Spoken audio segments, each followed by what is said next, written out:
Yes, my talk will be on the macroeconomic conditions that we are currently in. And similar to what you have heard before, I will start briefly what was the starting point. That was the COVID crisis and what we have done after. So actually, the starting point for the current struggle, what I call between stagnation and the quest for decarbonization, is more or less driven also by lots of macroeconomic indicators which did not improve after COVID, although it was expected by many mainstream economists, which supposedly proposed that we would go back to the normal growth path quite easy after a lot of state intervention has been taken up before. So after that, the economy should start flourishing again. So obviously this is not right the case. And I brought lots of macroeconomic indicators first to show you what the main problems might be and why this seems to be, especially for the so far Central European or industrialized economies in Europe, and a new problem, whereas other countries like also Greece, which was in a big trouble after the financial crisis, seems to be now comparably better off in some macroeconomic indicators as, for example, Germany or even Austria. And when you first look at the real gross domestic product with the annual change in percentage points always from a quarter data, you see that especially in Austria, which is of course here sometimes in the center of my discussion, because we also having elections in a few weeks, and this is now currently always a big discussion what the current state of our economy is in. But you see that in the last quarters, so starting from the mid of 2023 onwards, we're currently having a decreasing real gross domestic product, similar to Germany. On the other hand, we see those countries which are always been said to be the poor countries within the European Union, which have a stronger increase in the real domestic product. So the question arises, what is now currently the European Union doing, and does that still propose a good starting point for all member states? Again, the situation shifted in the last years, and nowadays the question also arises, did the polycrisis of the recent years harm the underlying structure of those countries which were seemingly always stable ones and had a more or less prospering welfare state? So when we look a little bit at the actors which are then now affected by that, we see, okay, what happened to the households. Again, you see when you look at the indicators that countries which were supposedly always stable economies face very high consumer price indexes. So inflation rates are growing really high. Again, Austria is one of the countries with comparably high consumer price indices in the last years. And even though we are now down to here approximately a little bit below 3%, we are higher than many other countries in the European Union. And I admit that I always selected some other countries which seem to be especially interesting in the indicators, and had some core countries like Germany and Austria in there. But so sometimes you see the comparison with Romania, like before, or now you see that here's Greece and Spain. Spain is always in a white column, so it's hardly visible. So you can always only make it up here in a somewhere here. See, that would be the white column. So that means Austria, as a country which is always supposed to have stable inflation rates, had a strong increase, partly due to dependency on energy prices, but they cannot be the only reason, because that also affected many other countries in the European Union and not Austria alone. And at the same time, you see here the consumer confidence index on the right side, which means that is always a kind of signal for future consumption rates in the economy. And also here, Austria and many other countries are not doing fine. So this is all in a minus. So we're all expecting that consumption is not prosperous, is not spurring up and boosting economy also in the next quarters. So this cannot be the major part for real domestic product increases in the near future.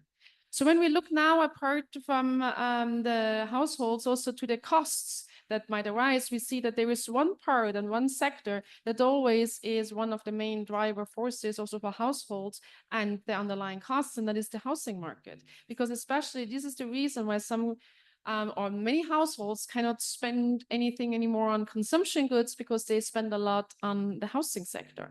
And so you see on the left side, the cost of housing as a share of disposable income. And this is not now in different years, but it just shows the spread in between the countries. So there might be some region where you have just a little below 15% of your disposable income, for example, in Austria, but others in 22 or 23% of your disposable income. And this is, although Austria is always said to have very low share of disposable income to be spent on housing, whereas others, you see that was traditionally always higher, but also you can see here the spreads for the Netherlands, for example, that's much higher what you spend on average. What the astonishing thing is, on the other hand, is that also those countries which had fairly, for example, stable house prices in the past showed a different sign from especially after the financial crisis onwards. So when you look here at the data, so when the financial crisis hit European economies, due to a burst in the bubble of the housing market, you could see that house prices went down for those countries which were immediately affected by especially asset-backed securities, like Spain, for example. But also afterwards, the crisis in Greece tended to a lowering in the housing market. On the other hand, countries which were always having quite stable house prices, and again, Austria is one of those examples with steadily increasing house prices, had another upward swing, especially in that period of easy money after 2013, for example. So then was another gap in dynamics into the housing market. So all that together means that this also in the future doesn't tend to stop immediately. So households will face a strong pressure on their disposable income to the housing market. And at the same time, when they were pessimistic about the future, they will not be part of a huge push in aggregate demand. So when we look at the next actor, the companies, so industrial production, and that exactly what you mentioned before, it's the companies who are seeking for stronger investments, because what you could see here, what you see here on the right side is the industrial production, excluding construction. And you see here, this is here the zero line. So this is the change in production in industrial production. So industrial production went down in many countries. Again, you see the strong downturn in Austria, which seemed to be the same quarters when also the real GDP was not increasing anymore, so it went down. So this is one of the major cases or major issues that hits Germany as well as Austria. And therefore, of course, some measures have been taken up, especially during COVID and after COVID, to make sure that, for example, energy prices did not increase that strongly. In Austria, for example, it was only on the household sector. Germany had a much broader view, although these so-called gas price breaks cannot be seen here already immediately, because most of them were taken up by the end of 2022 and therefore are not currently already visible in the industrial production sector. So the sector that remains to be a major part for aggregate demand views, when we're looking at this demand side, maybe prosperous possibilities for the future, it would be the public state. And you see here, of course, as well, budget balances and debt ratios are affected due to the COVID crisis. We see in all European economies a much stronger increase in financial means and fiscal measures after the COVID crisis compared to the financial crisis of 2008 and 2009. So what happens afterwards is that some economies tend up to have their balances again more or less up to zero. Others, again, one example why it's not working so good is, for example, Austria. We are still having, we are within, well, I come to the numbers later on. So sometimes we have different measurements, what's going on also in Austria, but we see overall the budget balances are not showing a sign of having lots of room for new fiscal policies in the future, according to what we've heard already, the Growth and Stability Pact, but also according to the new fiscal rules.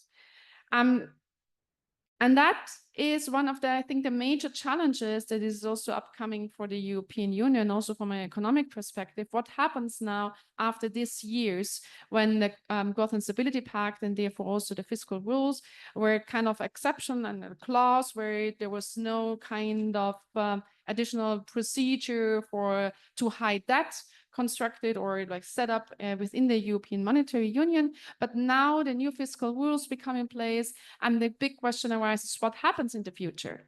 So the change that was made now is that from now onwards, we still have, of course, well, that was a big question, but the European Commission did not change, and there is still the debt and deficit ratio of respectively 60% of gross domestic product as a threshold for an aim for our fiscal criteria and the respective ratios.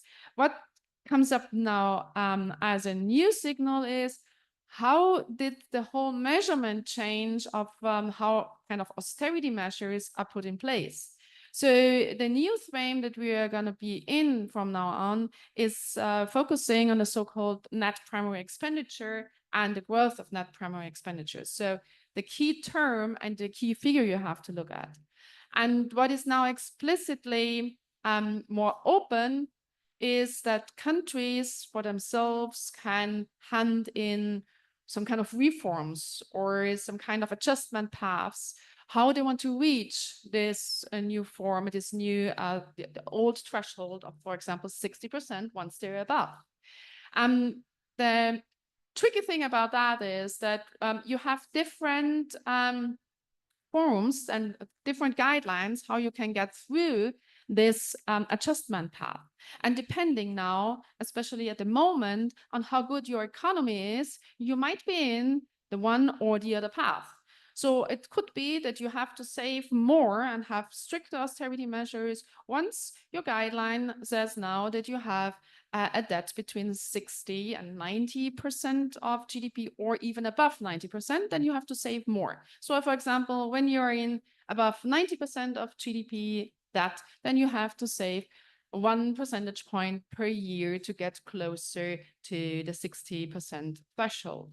Now, depending on this now new variable, the net primary expenditure, you might be in the one or other kind of path to guide through this. So safeguarding path for debt sustainability or deficit.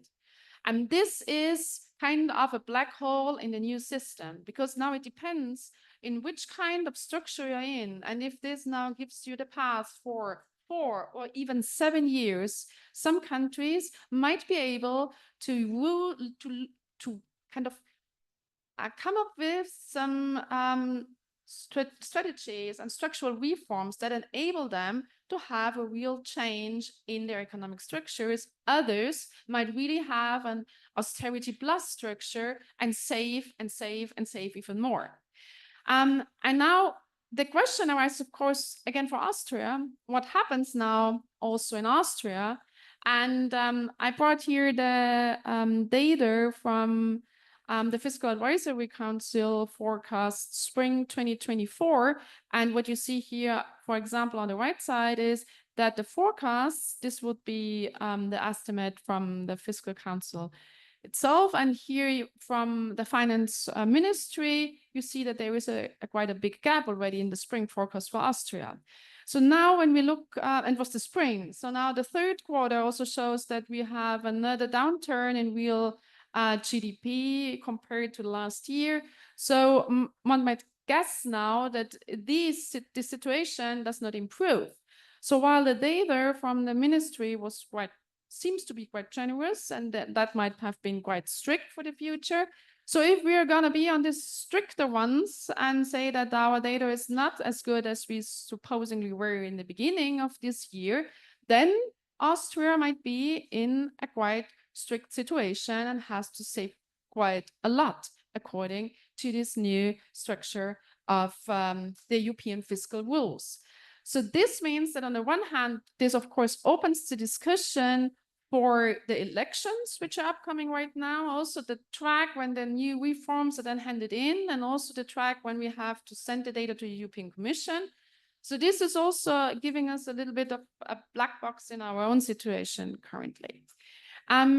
So to sum up with this current situation of Europe, it means that what I've talked about now does of course not show what happened in the meantime after COVID. There's lots of other indicators. We know that, for example, in unemployment rates are quite good at the moment, but we also know that from artificial intelligence, a lot of employment structures are directly or indirectly involved.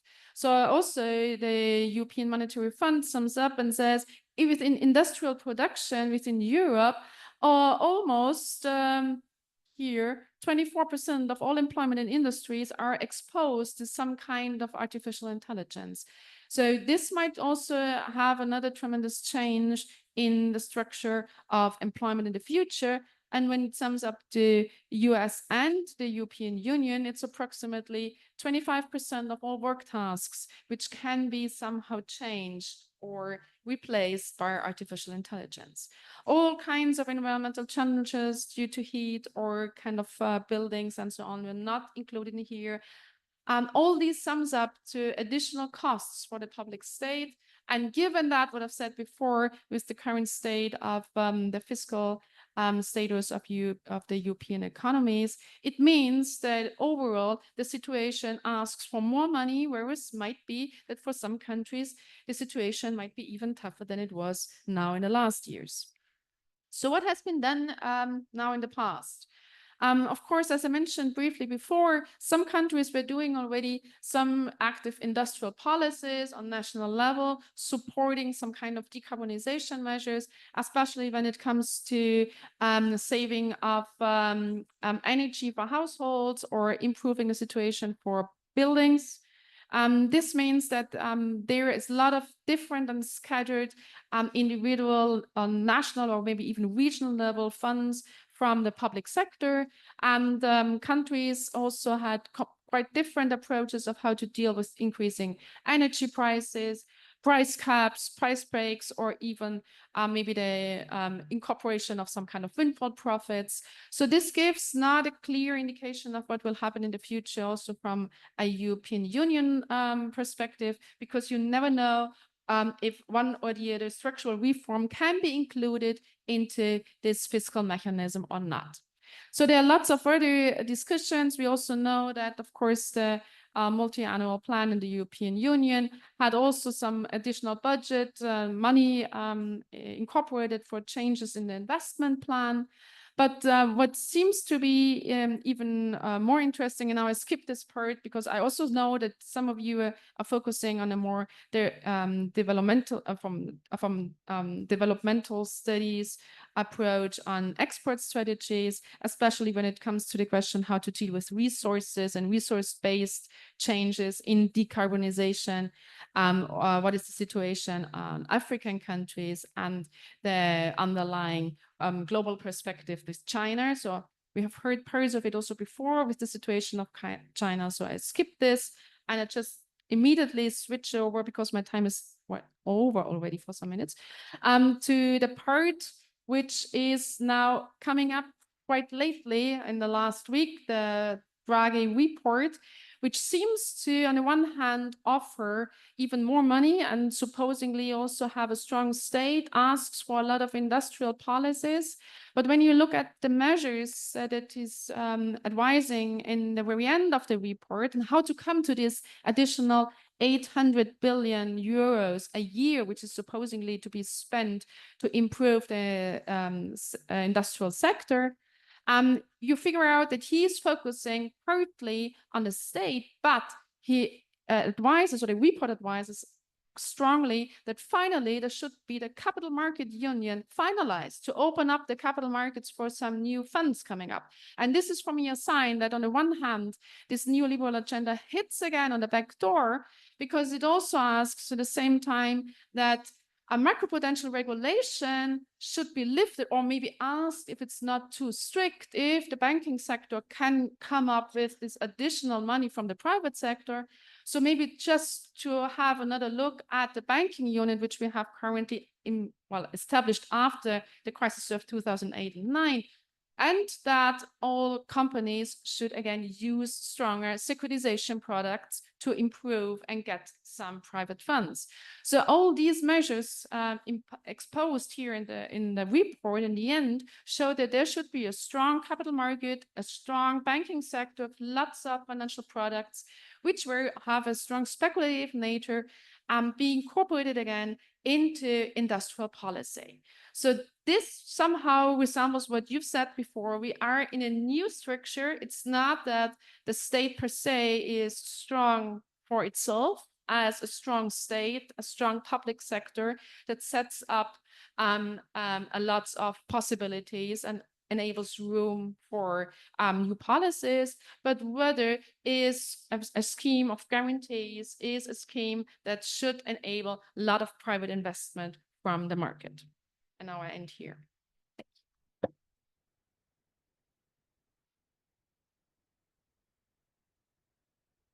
Well, thank you very much. Excellent. The two presentations, in fact, do tie nicely together.